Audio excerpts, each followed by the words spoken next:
Hello friends, आप देख रहे हैं आपका चैनल शेयर बाजार विद आयुष। और दोस्तों, बात करेंगे इस वीडियो में किसके बारे में? ऑफिस स्पेस सॉल्यूशंस आईपीओ की लिस्टिंग के बारे में। देखिए, कल लिस्टिंग होने वाली है और लिस्टिंग कितने पर हो सकती है इसी का हम अनुमान लगाने वाले हैं, प्रिडिक्शन करने वाले हैं। इस वीडियो के अंदर एनालिसिस करेंगे कुछ इंपॉर्टेंट चीज़ों को देखते हुए कि कहाँ पर ये लिस्ट हो सकता है। दोस्तों, कल यानी 30 मई को लिस्टिंग होने वाली। सबसे तो जिनको अलॉटमेंट मिला उन सबको कंग्रेचुलेशंस, बिकॉज अलॉटमेंट मिलना अपने आप में काफ़ी टफ था हर एक कैटेगरी के अंदर। तो अगर आपको अलॉटमेंट मिला है तो आप सबको वेरी वेरी कॉन्ग्रेचुलेशंस। 364 से 383 रुपीज़ का प्राइस बैंड था। बड़ी बात ध्यान रखिएगा, आपको 383 रुपीज़ का एक शेयर मिलेगा। कितने शेयर्स मिलेंगे? 39 शेयर्स मिलेंगे अकॉर्डिंग टू आपने कितने लॉट्स लगाए हैं, कौन सी कैटेगरी में लगाया। अगर आपने HNI में लगाया तो ऑब्वियसली बात है आपको 39 शेयर्स नहीं मिलेंगे, ज़्यादा शेयर्स मिलेंगे।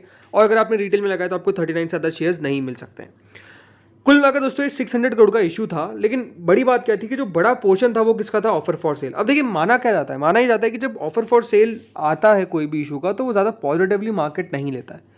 पॉजिटिवली नहीं क्यों नहीं लिया जाता है? बिकॉज देखिए, कोई भी इशू है, फॉर एग्जाम्पल अगर कंपनी को पैसे की ज़रूरत नहीं है, राइट, मैं अगर कंपनी का प्रमोटर हूँ तो मैं क्या चाहूँगा? मैं चाहूँगा कि मेरी जो भी वैल्यू निकले वो सबसे अच्छी निकले, राइट, सबसे ऊपर वाली वैल्यू निकले। तो ऑफर फॉर सेल में इसीलिए दोस्तों जो ऑफर फॉर सेल है वो बढ़िया नहीं माना जाता है कि जो प्राइसिंग होती है वो प्रमोटर चाहता है कि ज़्यादा से ज़्यादा हो ताकि उसको अच्छा खासा पैसा बन जाए, राइट। तो ये एक बात मानी जाती है। लेकिन हाँ, ये एक फ्रेश इशू का कॉम्बिनेशन भी था तो कंपनी को भी पैसे ज़रूरत थी, ये बात भी सही है। 128 करोड़ का फ्रेश इशू था, ठीक है। सेकेंड चीज़ जिसके ऊपर दोस्तों हम नज़र रखते हैं वो क्या है? वो है कितना सब्सक्रिप्शन आया था हर एक कैटेगरी के अंदर। अब जो सब्सक्रिप्शन है QIB कैटेगरी के अंदर वो आपने देखा है करीबन 117 गुना के आसपास QIB पोर्शन सब्सक्राइब हुआ। 20,943 करोड़ के आसपास QIB पोर्शन दोस्तों सब्सक्राइब होता हुआ नजर आया। इसके बाद दोस्तों हमने कैटेगरी देखी HNI की, जो 129 टाइम सब्सक्राइब हुआ। रिटेल में 53 टाइम सब्सक्रिप्शन आया। एम्प्लॉय में 25 टाइम्स के आसपास सब्सक्रिप्शन आया। कुल मिलाकर जो इशू था वो 108 गुना भरा। कुल मिलाकर 35,750 करोड़ रुपए। और सबसे इंपॉर्टेंट किसका सब्सक्रिप्शन होता है? QIBs का, जिनका भी मोर देन 100 टाइम्स हमको सब्सक्रिप्शन देखने को मिला। तो सेकंड पॉइंट जो सब्सक्रिप्शन का है वो भी देखिए टिक करता है। क्यों टिक करता है? बिकॉज अपने आप में काफ़ी शानदार सब्सक्रिप्शन निकल कर आया हर एक कैटेगरी के अंदर, QIB में, HNI में, रिटेल में, इवन एम्प्लॉयज़ में। टोटल मिलाकर जो सब्सक्रिप्शन है वो मोर देन 100 टाइम्स है। QIB का पोर्शन मोर देन 100 टाइम्स है। तो सब्सक्रिप्शन जो है वो डेफिनेटली काफ़ी अच्छा निकल कर आया इस इशू के अंदर। तो दो चीज़ों पे तो हमने देख लिया कि हाँ बढ़िया है। तीसरी चीज़ क्या होती है? वैल्यूएशंस स्लैश कंपनी के फाइनेंशियल्स। सो फाइनेंशियल्स, राइट, कंपनी के फाइनेंशियल्स में दोस्तों एक बात साफ दिखती है, रेवेन्यू इंक्रीज हो रहा है। कंपनी का रेवेन्यू ऑलमोस्ट 103% इंक्रीज हुआ प्रीवियस ईयर से। 278 करोड़ का रेवेन्यू 565 करोड़, यानी रेवेन्यू में आपने शानदार इंक्रीज देखा। बट कंपनी के पास मुनाफा नहीं है। कंपनी का घाटा जरूर कम हुआ, 57 करोड़ से घटकर 46 करोड़, यानी ऑलमोस्ट 18% कंपनी का आप कह सकते हैं घाटा कम हुआ है पिछले साल के मुताबिक। बट द थिंग इज कि अभी तक दोस्तों कंपनी क्या नहीं हो पाई है? प्रॉफिटेबल नहीं हो पाई है। कंपनी का नेट कैश फ्लो अभी तक हमको देखने को नहीं मिल रहा है, यानी नेगेटिव में।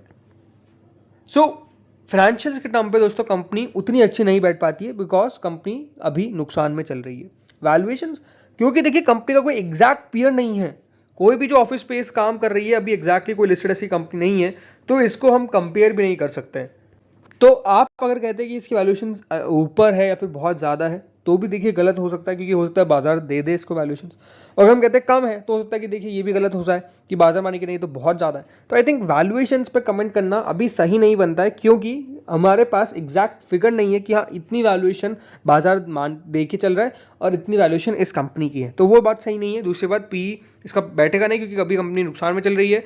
कंपनी के ऊपर बोरिंग अगर देखा जाए तो 23.72 करोड़ की, यानी कंपनी की बोरिंग कोई ज़्यादा नहीं है। कंपनी का रिटर्न ऑन कैपिटल एम्प्लॉयड है 37.43% का। डेट टू इक्विटी है 0.1 का, जो अपने आप में देखिए काफ़ी शानदार है, कोई ऐसा दिक्कत वाली बात नहीं है। देखिए कंपनी को पैसा किसके लिए चाहिए था? कैपिटल एक्सपेंडिचर के लिए और वर्किंग कैपिटल रिक्वायरमेंट के लिए। जो कंपनी को कैपिटल एक्सपेंडिचर करना है कहाँ पर? इनके नए सेंटर एस्टेब्लिश करने हैं।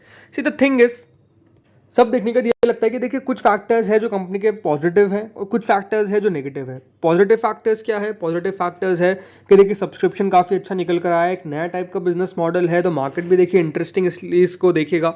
दूसरी चीज़ नेगेटिव क्या बैठती है? नेगेटिव ये बैठती है कि दोस्तों यहाँ पर कंपनी का जो फिनेंशियल्स है वो अभी भी दोस्तों उतने ज़्यादा स्ट्रांग नहीं दिखते इन टर्म्स ऑफ प्रॉफिट। अभी तक कंपनी की प्रॉफिटेबिलिटी नहीं आ पाई है, जो अपने आप में एक नेगेटिव फैक्टर है जो बाजार भी देखकर चल सकता है। बट ऐसा नहीं कि देखिए पहले कोई लॉस मेकिंग कंपनी लिस्ट नहीं हुई है, काफ़ी सारी लिस्ट हुई है। डिपेंड क्या करता है? डिपेंड करता है कि बाजार कितनी वैल्यूएशन देने को तैयार है और लिस्टिंग के दिन क्या होता है। क्योंकि देखिए लिस्टिंग के दिन नो डाउट देखिए हर एक तरफ से आपको एक्शन देखने को मिलेगा। क्योंकि इसमें एक अच्छी बात ये थी कि 75% रिजर्वेशन है फॉर द QIB कैटेगरी।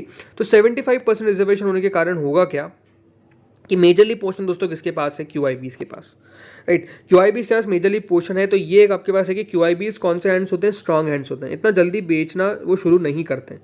तो ये एक अच्छी बात है। रिटेल के पास तो 10% है, HNI के पास 15% है, तो मेजरली आप कह सकते हैं 25% ऐसा पोर्शन है जो डेफिनेटली थोड़ा सा स्ट्रॉन्ग हैंड नहीं है। बाकी का 75%, उसमें से 45% तो एंकर इन्वेस्टर्स के पास है। तो एंकर इन्वेस्टर्स तो बेचने का सवाल ही नहीं उठता है, बिकॉज लॉक इन पीरियड है। तो बचता कितना है, ऑलमोस्ट क्लोज टू 50% के आसपास आप कह सकते हैं यहाँ पर बचता है। 50 to 58 टाइम्स का आसपास बचता है, राइट। अब यहाँ पर क्वेश्चन क्या निकल कर आता है, क्वेश्चन ये निकल कर आता है कि देखिए कहाँ पर लिस्ट हो सकता है। उससे पहले एक और फैक्टर मैं भूल गया, वो है दोस्तों बाजार, सबसे इंपॉर्टेंट। सो बाजार भी अभी कह सकते हैं कि नेगेटिवली आपको ऐड करना पड़ेगा। क्यों? बिकॉज मार्केट नीचे जा रहा है। बाजार में आज आपको अच्छी खासी गिरावट देखने को मिली है, करीबन 183 पॉइंट्स की। और पिछले 5 दिनों में अगर आप मार्केट को देखेंगे तो बाजार में ऐसा लग रहा था कि बहुत बढ़िया तेज़ी होगी, बट फिर से दोस्तों वो मूड माहौल थोड़ा सा नीचे में हो चुका है। तो ये बात है कि मार्केट्स भी थोड़े से अभी अच्छे रिएक्शन नहीं दे रहे, बाजार में भी कुछ अच्छी तेज़ी हमको देखने को नहीं मिल रही है। 22,704 पे अभी करंटली निफ्टी जो है वो आपको स्टैंड करता हुआ नजर आ रहा है। तो मार्केट भी अभी उतना ज़्यादा पॉजिटिव नहीं दिख रहा है। अब देखना ही होगा कि बाजार किस तरीके से करता है, ये एक इंपॉर्टेंट बात है। अब बात करते हैं ग्रे मार्केट के ऊपर। तो देखिए बहुत ही इंटरेस्टिंग सी बात है, जैसे अलॉटमेंट आउट होता है वैसे ही ग्रे मार्केट में आ जाती है खतरनाक डिप। 32.64% से सीधे दोस्तों 80 रुपये यानी 20.89% पर प्रीमियम आ गई। तो प्रीमियम में भी आपको डिक्लाइन देखने को मिल रहा है। रीजंस नो डाउट बहुत सारे हो सकते हैं, एक मार्केट भी है और दूसरा हम कह सकते हैं यहाँ पर गिरावट तो साफ साफ देखने को मिल ही रही है कि प्राइस एकदम से नीचे आई है। According to grey market 463 rupees पर दोस्तों इसकी लिस्टिंग हमको देखने को मिलेगी। ये साफ साफ दोस्तों मार्केट कहता है। अब इंपॉर्टेंट बात क्या निकल कर आती है कि कहाँ पर लिस्टिंग हो सकती है। सो 383 रुपीज़ का शेयर है, 39 शेयर्स आपके पास कुल मिलाकर आए। According to grey market 463 rupees पे इसकी लिस्टिंग होती भी नजर आ रही है। बट मेरा व्यू क्या है, मेरा व्यू ये कहता है कि देखिए 440 से 480 रुपये के बीच में लिस्ट होगा कहीं भी। 440 क्यों कह रहा हूँ, देखिए रीज़न सिंपल सी बात है, कंपनी क्योंकि लॉस मेकिंग कंपनी है तो मुझे वो फैक्टर भी ऐड करना पड़ेगा, राइट। तो इसलिए 440 मुझे लगता है कि यहाँ पर एक लोअर एंड होगा जिसके नीचे शायद तक ना लिस्ट हो। ये क्यों नहीं हो, बिकॉज पैसा अच्छा खासा है। अब इसके बावजूद भी दोस्तों अगर कोई इशू जो है वो बढ़िया नहीं कर पा रहा है तो ये तो अपने आप में एक सवाल है कि इतना पैसा नहीं के बावजूद भी इशू बढ़िया क्यों नहीं कर पा रहे, राइट। उसके अलावा क्योंकि देखिए अगर बाजार ने कल साथ दे दे तो 440 से 480 रुपये तक के बीच में लिस्ट हो सकता है। मुझे लगता है कि 480 के ऊपर जाना थोड़ा सा मुश्किल है, बट अगर चल जाता है तो पॉजिटिव ही है। बट 440 के नीचे लिस्ट नहीं होना चाहिए, इस प्रकार की मेरी एक्सपेक्टेशंस है। तो लेट्स सी कल होता क्या। मेरा व्यू तो देखिए यही है कि हाँ इसके बीच में इतना लिस्ट होना चाहिए। रीज़न आपको बता दिए, मार्केट्स की कंडीशन भी थोड़ी सी अभी अच्छी नहीं दिख रही है। बाकी अगर बाजार कल अच्छा करता है तो 440 से 480 के बीच में लिस्ट होगा ये कहीं भी, इस प्रकार की एक्सपेक्टेशंस है। क्योंकि एक लॉस मेकिंग कंपनी बस वो एक फैक्टर है जो मुझे सबसे ज़्यादा नेगेटिव दिखता है, अदरवाइज बहुत सारे नेगेटिव फैक्टर्स यहाँ पे नहीं है। ये बिजनेस इंटरेस्टिंग लगता है, हाँ कितनी वैल्यू देखिए क्रिएट कर पाएगा वो तो ओवर द ईयर्स हमको पता चलेगा। बट कल की अगर बात करता हूँ तो ये जो फैक्टर्स है आपके बारे में हमने बात कर ली। तो दोस्तों इस वीडियो में इतना ही था। बाकी आप लोग बताइए आपका व्यू क्या है, आपको क्या लगता है कहाँ पर लिस्ट हो सकता है। इस वीडियो में इतना ही था। Thank you friends for watching this video.